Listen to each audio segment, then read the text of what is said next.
Hello everyone, welcome back to my channel. My name is Saumya Mandirta और हम लोग अभी तक जेनेटिक्स कर रहे थे and for your kind information अभी तक हमारी जेनेटिक्स की वीडियोस अभी नहीं कंप्लीट हुई हैं। आई थिंक 2-3 वीडियोस और होंगी और उसके बाद ये हमारा चैप्टर कंप्लीट हो जाएगा और हम नेक्स्ट चैप्टर पे बहुत जल्द मूव करने वाले हैं। और मेरे पास कुछ कमेंट्स भी आए थे, कुछ मैसेजेस आए थे बच्चों के जो इवोल्यूशन चैप्टर के वो बोल रहे हैं कि आप इवोल्यूशन स्टार्ट कराओ क्योंकि हमारा नीट का एग्ज़ाम आने वाला है। कई जो रिप्रोडक्शन वाली यूनिट है उसके लिए डिमांड कर रहे हैं। तो स्टेप बाय स्टेप हम लोग चलेंगे and I will try to complete all the syllabus of class 12 before your NEET examination and before your board examination. तो बस आप मेरे चैनल से जुड़े रहिए। जो वीडियोस आ रही हैं आप उसे अच्छे से देखिए, सारा कंटेंट अच्छे से याद कर लीजिए, नोट डाउन कर लीजिए और टाइम टू टाइम रिवीजन करिए, जिसके कारण आप कभी भी भूलें ना कि कौन कौन से टॉपिक्स कवर हुए हैं। और क्योंकि छोटी से छोटी डिटेल्स भी हम बहुत इजीली भूल जाते हैं, तो रिवीजन से क्या होगा, आप उन डिटेल्स को याद रख पाओगे और इन केस अगर एग्जाम में वो एक क्वेश्चन भी निकलता है तो आपके लिए बहुत बेनिफिट हो सकता है। तो मैं मोस्टली वही टॉपिक्स कवर कराती हूँ जिसके चांसेस बहुत ज़्यादा हैं आपके एग्जाम्स में, भले ही वो सब्जेक्टिव क्वेश्चंस हो, भले ही वो ऑब्जेक्टिव क्वेश्चंस हो, फिलिप्स हो, कुछ भी हो। ज़्यादातर क्वेश्चंस जो हैं आपको मेरी इस वीडियो से मिल जाएंगे। तो बस आप बने रहिए मेरे चैनल पे यूँ ही। और जो स्टूडेंट्स मेरे चैनल पे नए हैं वो सब्सक्राइब करके ज़रूर जाइएगा और वीडियो को एंड तक देखें और जानें कि लिंकेज क्या होता है, क्योंकि आज का हमारा टॉपिक लिंकेज है। लास्ट वीडियो मैंने क्रोमोसोमल थ्योरी ऑफ इनहेरिटेंस पे बनाया था। तो ज़्यादा आपका टाइम ना वेस्ट करते हुए let's start with today's video. Okay, तो आप देख सकते हैं कि आज का टॉपिक जो है वो लिंकेज है। लिंकेज मैं 2 पार्ट्स में बनाऊंगी वीडियो। फर्स्ट पार्ट में मैं सिर्फ थ्योरेटिकल कवर करूंगी कि लिंकेज क्या होता है, कौन कौन से साइंटिस्ट इससे जुड़े हैं, कौन कौन सी टर्म्स हैं लिंकेज में, और ये कुछ बेसिक फॉर्मूला और सब कुछ चीज़ें लिंकेज के बारे में। सेकेंड वीडियो में मैं आपको 2 एक्सपेरिमेंट्स करवाऊंगी। वो प्रैक्टिकल वाले एक्सपेरिमेंट्स नहीं है, बोर्ड पे ही हो गए, काइंड ऑफ थ्योरी होएगी, बट वो 2 एक्सपेरिमेंट्स और लिंकेज का फाइनल कंक्लूजन निकलवाऊंगी कि जो भी साइंटिस्ट इसमें इंक्लूडेड थे, जिन्होंने लिंकेज को डिस्कवर किया, जिन्होंने लिंकेज पे फर्दर स्टडी करी, उन्होंने कौन से 2 एक्सपेरिमेंट्स कंडक्ट करके लिंकेज को फाइनली कंक्लूजन दिया था। तो ये सब पार्ट हमारी सेकेंड वीडियो हो जाएगा। ये हमारी first video mainly theoretical part में है। तो जैसे आप देख सकते हैं लिंकेज ऊपर मैंने बड़ा लिखा है। सबसे पहले तो ये है कि ये टर्म आया कहाँ से, क्योंकि बायोलॉजी में या साइंस में हम कोई भी टर्म यूज़ करते हैं तो उसके पीछे एक हिस्ट्री होती है कि वो टर्म किसने दिया, क्या सोच के उसने दिया, वो कहाँ पे काम कर रहा था, किस चीज़ के साथ काम कर रहा था, तब उसने वो जो टर्म है इन्वेंट किया, डिस्कवर किया। ठीक है, तो लिंकेज एक ऐसा टर्म है जो मॉर्गन आपने नाम सुना होगा, बहुत ही फेमस साइंटिस्ट रहा हुआ है।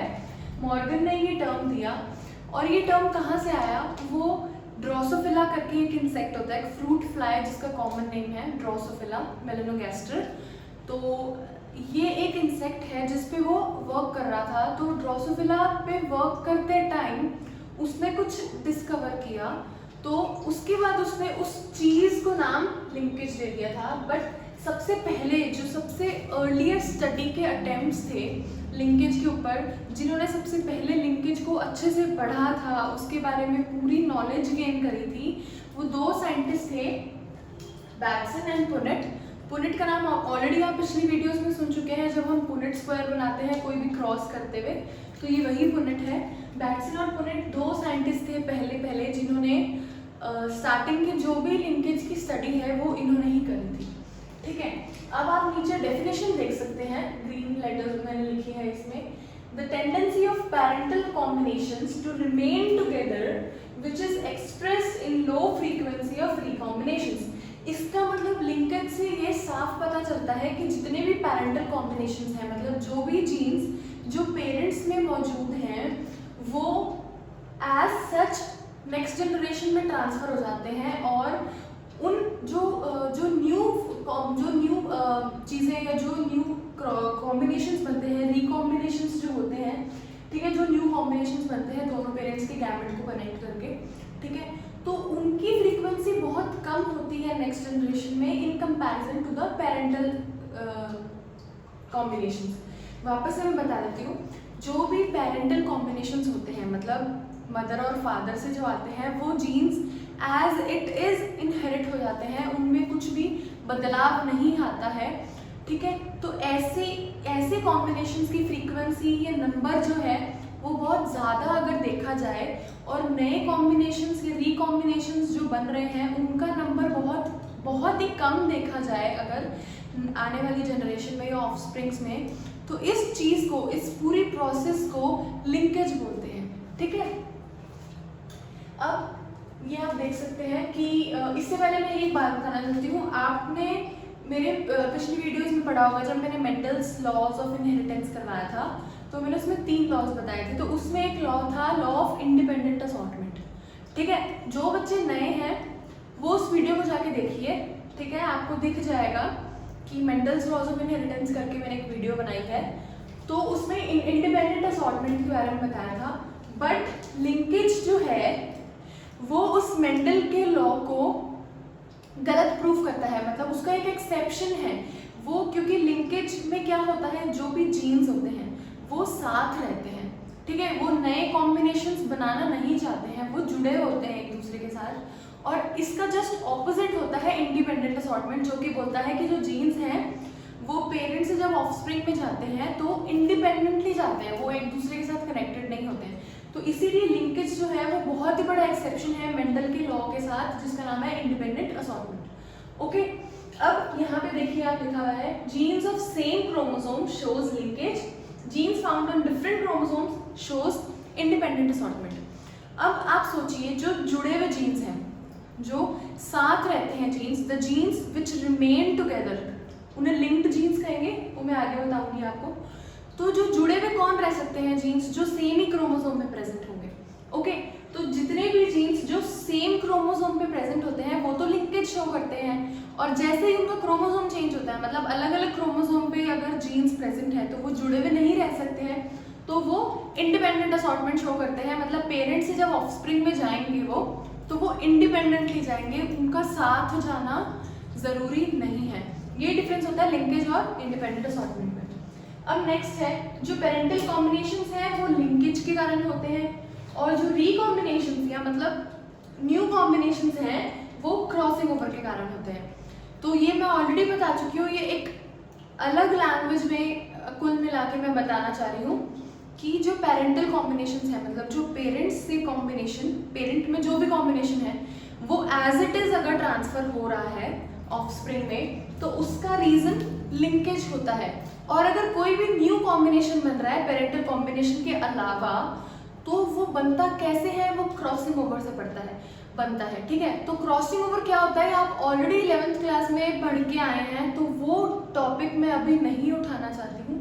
अगर कि फिर भी किसी को याद नहीं है तो आप अपनी 11th क्लास की एनसीईआरटी खोल के देख सकते हैं, सेल डिविजन वाले चैप्टर में यूनिट में आपको क्रॉसिंग ओवर अच्छे से मिल जाएगा, ठीक है।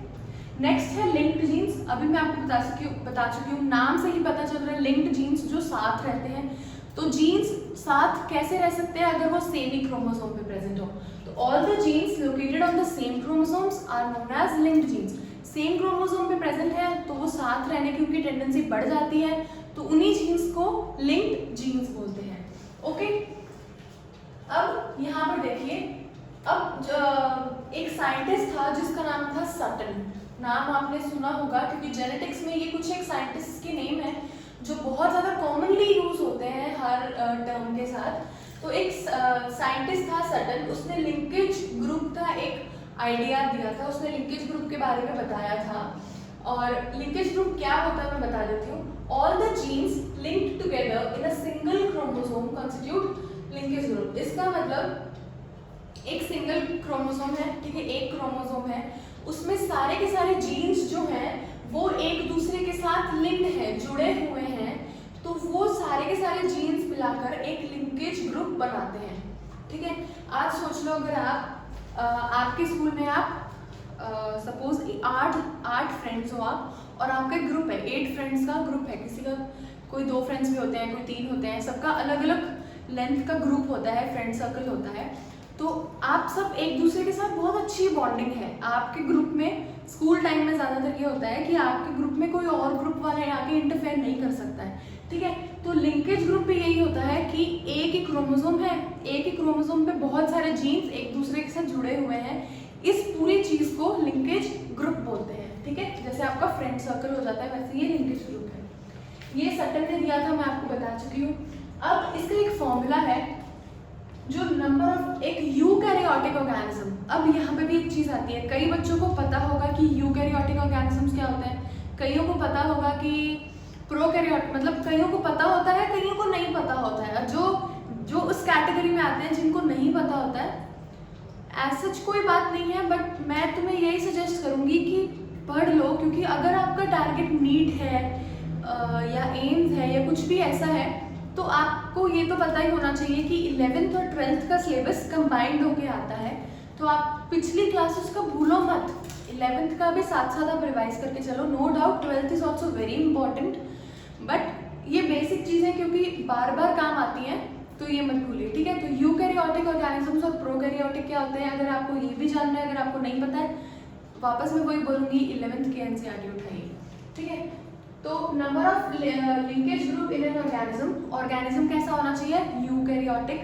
तो यूकैरियोटिक ऑर्गेनिज्म में नंबर ऑफ लिंकेज ग्रुप का कैसे पता लगता है, मतलब कितने नंबर हैं, लिंकेज ग्रुप कितने सारे हैं। तो इसका एक फॉर्मूला है, वो इक्वल होता है हैप्लॉइड नंबर ऑफ क्रोमोसोम्स। उस ऑर्गेनिज्म में या तो हम हैप्लॉइड नंबर ऑफ क्रोमोसोम्स देख लें या फिर कितने होमोलोगस पेयर्स हैं वो हम देख लें, ठीक है। ये दो तरीके हैं, या तो आप हैप्लॉइड नंबर ऑफ क्रोमोसोम्स देख लीजिए या फिर उसमें कितने होमोलोगस मतलब सेम एलील्स वाले कितने पेयर बन रहे हैं, या तो आप उसका नंबर देख लीजिए। इससे आप बता सकते हो कि टोटल लिंकेज ग्रुप कितने एक यूकैरियोटिक ऑर्गेनिज्म में मिल सकते हैं। अब यहाँ पे मैंने एक टेबल बना रखी है, दो एग्जाम्पल लिए मैंने, एक पी को मटर बोलते हैं, और मेज जिसको मक्का बोलते हैं, ठीक है। तो diploid number of chromosome pea में 14 होते हैं। ये हम पढ़ा था हमने स्टार्टिंग में मेंडल के टाइम, क्योंकि मेंडल ने पी प्लांट को ही स्टडी किया था अच्छे से। तो ये आपको पता होना चाहिए कि डिप्लॉयड सेट जो क्रोमोसोम होते हैं पी में वो 14 होते हैं। तो इसका हाफ करेंगे, 12 है, n करेंगे तो हाफ 14 का 7 हो जाता है। पेयर्स n अगर हाफ हो गया डबल, तो मतलब वो पेयर में प्रेजेंट है, तो पेयर भी वही होंगे, होमोलोगस पेयर्स भी 7 होंगे। और क्योंकि होमोलोगस पेयर या फिर हैप्लॉइड नंबर ऑफ क्रोमोसोम बराबर होता है नंबर ऑफ लिंकेज ग्रुप, इसीलिए नंबर ऑफ लिंकेज ग्रुप्स भी पी में 7 ही होंगे, ठीक है। समझ आया मैंने कैसे कैलकुलेट किया। नेक्स्ट है मेज में डिप्लॉयड सेट ऑफ क्रोमोसोम्स 20 होते हैं। हैप्लॉइड सेट निकाल सकते हो जस्ट हाफ करके, 20 का हाफ 10 हो जाता है। वही नंबर होमोलोगस पेयर का होगा और वही नंबर लिंकेज ग्रुप का होगा, मतलब 10 10 10 ईच। ओके, ये समझ आ गया आपको। अब इसके बाद एक बार नेक्स्ट स्टेप बताने के बाद मैं यहाँ पे जाना चाहूँगी कि आप लिंकेज की स्ट्रेंथ को बता सकते हैं कि कितना स्ट्रॉन्ग लिंकेज मतलब बॉन्ड बन रहा है उनके बीच में, दो जीन्स के बीच में जो सेम ही क्रोमोसोम पर प्रेजेंट है। स्ट्रेंथ ऑफ लिंकेज आप कैसे कैलकुलेट करेंगे, लिंकेज जो है वो इनवर्सली प्रोपोर्शनल होता है distance between genes. Inversely, directly proportional, ये फिर दो टर्म्स आ गई जो आप फिजिक्स में मैथ्स में कॉमनली पढ़ते हैं। मैं इसको ऐसे भी बोल सकती हूँ कि linkage is directly proportional to 1 upon distance between genes, या फिर मैं ऐसे भी बोल सकती हूँ linkage is inversely proportional with distance between genes. एक ही बात है, ठीक है। तो जितनी ज़्यादा दूरी होएगी जीन्स, दो जीन्स के बीच में, उतना ही लिंकेज जो है वो कम हो जाएगा। जितनी कम दूरी होएगी जीन्स के बीच में, उतना ही लिंकेज की स्ट्रेंथ बढ़ जाएगी। जैसे कि मैंने यहाँ पे एक क्रोमोसोम बनाया है, ठीक है। लीनियर फैशन में जीन्स लगे होते हैं, स्ट्रेट लगे होते हैं आसपास। अब ए और बी में क्योंकि दूरी कम है तो इनके बीच जो लिंकेज का स्ट्रेंथ है, इनके बीच में जो वो बॉन्ड है लिंकेज वाला, वो बहुत मजबूत होगा। और जैसे जैसे ये दूरी बढ़ रही है ए की सी के साथ, ए की डी के साथ, तो जैसे जैसे ये डिस्टेंस बढ़ रही है, जो लिंकेज का स्ट्रेंथ है वो कमजोर होता जा रहा है, वो कम होता जा रहा है, ठीक है। तो जैसे डिस्टेंस बढ़ेगी लिंकेज का स्ट्रेंथ कम होगा, जो जो जीन्स पास में होंगे उनका स्ट्रेंथ मजबूत होगा। ओके, अब यहाँ पे मैंने यूकैरियोटिक ऑर्गेनिज्म की बात क्यों करी, क्योंकि प्रोकैरियोट्स में जो क्रोमोसोम है वो एक ही प्रेजेंट होता है, ठीक है। तो इसीलिए क्रोमोसोम ही एक प्रेजेंट है तो जो नंबर ऑफ लिंकेज ग्रुप है प्रोकैरियोट्स में वो भी 1 ही होता है, इसीलिए मैंने यहाँ पे यूकैरियोटिक ऑर्गेनिजम्स की बात करी। ओके, नेक्स्ट फिर मैं अभी आपको बता चुकी हूँ कि एक क्रोमोसोम में जो जीन्स हैं वो लीनियर फैशन में अरेंज होते हैं, जिगजैग टाइप, मतलब एक सिंगल लाइन में 3D स्ट्रक्चर, कुछ अरेंजमेंट नहीं होता उनका, एक लीनियर फैशन में अरेंज होते हैं। अब आप यहाँ देखिए, an exception to Mendel's laws of independent assortment was reported by Batson and Punnett, who reported that 2 pairs of alleles in Lathyrus, Lathyrus मतलब स्वीट पी, जिसके बारे में पूरी जेनेटिक्स एक तरह से बनाई गई है, ठीक है, Lathyrus odoratus, Lathyrus do not show independent assortment। तो बैटसन एंड पुनेट ने जो ये लिंकेज का पूरा दिया था कॉन्सेप्ट, तो ये जो है वो Mendel laws of independent assortment की, मैं आपको स्टार्टिंग में बता चुकी हूँ कि लिंकेज जो है वो बहुत बड़ा एक्सेप्शन है मेंडल के 3rd लॉ पर, जिसका नाम है लॉ ऑफ इंडिपेंडेंट असॉर्टमेंट। और ये एक्सेप्शन बैटसन एंड पुनेट ने दिया था, जिन्होंने ये बताया था कि जो 2 पेयर्स होते हैं अलील में, 2 पेयर्स मतलब एक पेयर अलील का एक जीन कंस्टिट्यूट करेगा और एक और पेयर अलील का, पेयर मतलब 2 होते हैं उसमें, ठीक है, तो 2 जीन्स हो गए, तो 2 जीन्स जो हैं ये 2 पेयर ऑफ अलील्स हैं, सेम ही चीज़ है लेथायरस में, वो इंडिपेंडेंट असॉर्टमेंट शो नहीं करते। तो अगर वो इंडिपेंडेंट असॉर्टमेंट शो नहीं करते हैं तो वो क्या शो करते हैं, वो लिंकेज शो करते हैं, ठीक है। बैटसन एंड पुनेट ने ये प्रूव किया था, बट उन्होंने लिंकेज वर्ड उस टाइम यूज नहीं किया था, उन्होंने इसके बदले एक वर्ड यूज किया था कपलिंग और रिपल्शन। बैटसन एंड पुनेट ने जब इस चीज को स्टडी किया था उन्होंने लिंकेज वर्ड यूज नहीं किया था, उन्होंने कपलिंग और रिपल्शन करके वर्ड यूज किया था, ठीक है, जो बाद में आके चेंज हो गया था ऑब्वियसली लिंकेज में।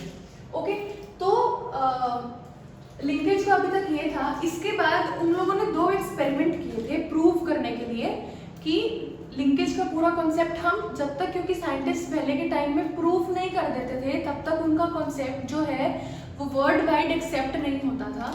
तो वो 2 एक्सपेरिमेंट्स कौन से थे, कैसे किए गए, वो हम नेक्स्ट वीडियो में पढ़ेंगे। बट उससे पहले मैं आपको 2 टर्म्स के बारे में अच्छे से बताना चाहती हूँ। आप देख सकते हैं यहाँ लिखी है 2 टर्म्स है, एक सिस अरेंजमेंट है और एक ट्रांस अरेंजमेंट है जीन्स की। मतलब जो जीन्स हैं क्रोमोसोम में वो किस वे में अरेंज होते हैं एक क्रोमोसोम में, उसी के बारे में ये है। एक होता है सिस अरेंजमेंट, अगर आप सपोज अगर आप ऐसे अरेंज्ड हो तो सिस अरेंजमेंट है, अगर आप ऐसे अरेंज्ड हो तो ट्रांस, मतलब एक अरेंजमेंट था जीन्स का क्रोमोसोम में जिसके बेसिस पे उन्होंने 2 क्राइटेरिया चूज करे, एक सिस अरेंजमेंट और एक ट्रांस अरेंजमेंट। अब मैं बताती हूँ कि ये क्या होता है, क्योंकि हमें एक्सपेरिमेंट करने से पहले, पढ़ने से पहले हमें इन दोनों टर्म्स के बारे में बहुत अच्छे से पता होना चाहिए।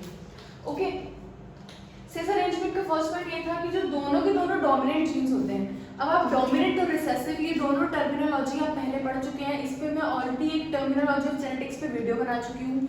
इसके अलावा मैं ऑलमोस्ट हर वीडियो में ये वर्ड यूज करती हूँ, डोमिनेंट, रिसेसिव, ठीक है।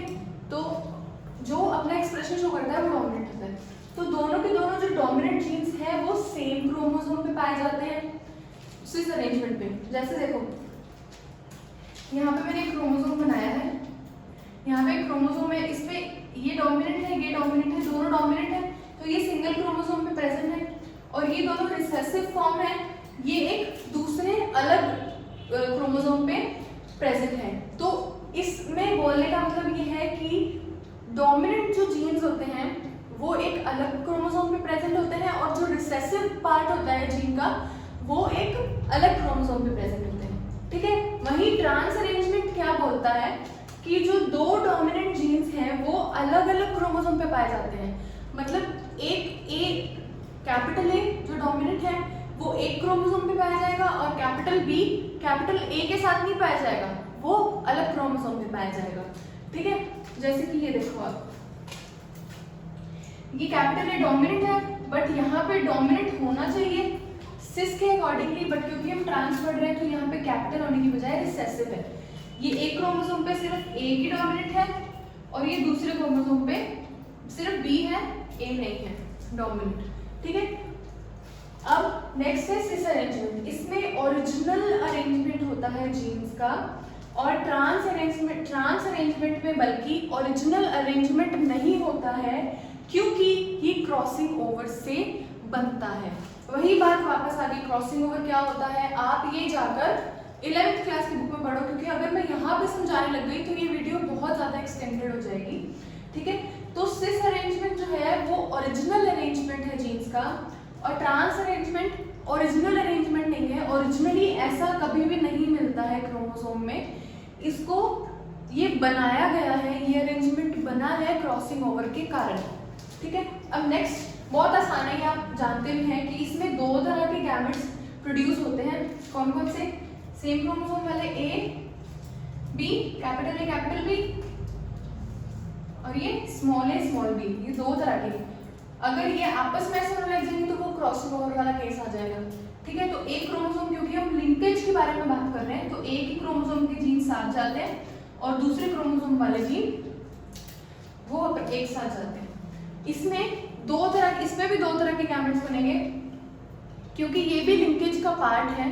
तो इसमें भी single chromosome capital A small B और स्मॉल ए कैपिटल बी, तो इसमें भी 2 तरह के गैमेट्स जाते हैं। इसमें बस फर्क ये है, डोमिनेंट एक साथ जाते हैं, रिसेसिव एक साथ जाते हैं, इसमें हेटेरोजाइगस फॉर्म में जाते हैं, ठीक है। तो होपफुली आपको ये समझ आ गया सिस अरेंजमेंट ट्रांस अरेंजमेंट जीन्स का क्या होता है और बाकी सारी चीजें भी।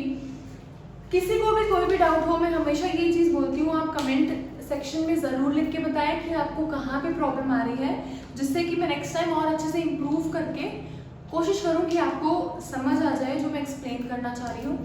तो नेक्स्ट जो लिंकेज की वीडियो आएगी उसमें मैं आपको एक्सपेरिमेंट्स बताऊंगी कि साइंटिस्ट ने लिंकेज के ऊपर कौन से 2 एक्सपेरिमेंट्स करे, वो सिस और ट्रांस अरेंजमेंट पे ही डिपेंडेंट है।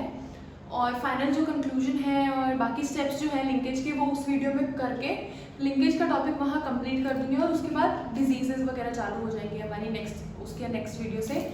सो that's all for today's video. I hope आपको समझ आई हो और मेरी वीडियो और मेरी मेहनत काम आई हो और आपको पसंद आई हो मेरी वीडियो। तो अगर आपको पसंद आई हो तो अपने फ्रेंड्स के साथ शेयर ज़रूर करें, एक लाइक ज़रूर छोड़ के जाएं, मुझे अच्छा लगेगा। और डाउट हो तो कमेंट में ज़रूर बताएं। अगर आप चैनल पे मेरे नए हैं तो सब्सक्राइब का बटन दबाना ना भूलेगा। So that's all for today, bye bye, have a good day, and screenshot आप ले सकते हैं। बाय।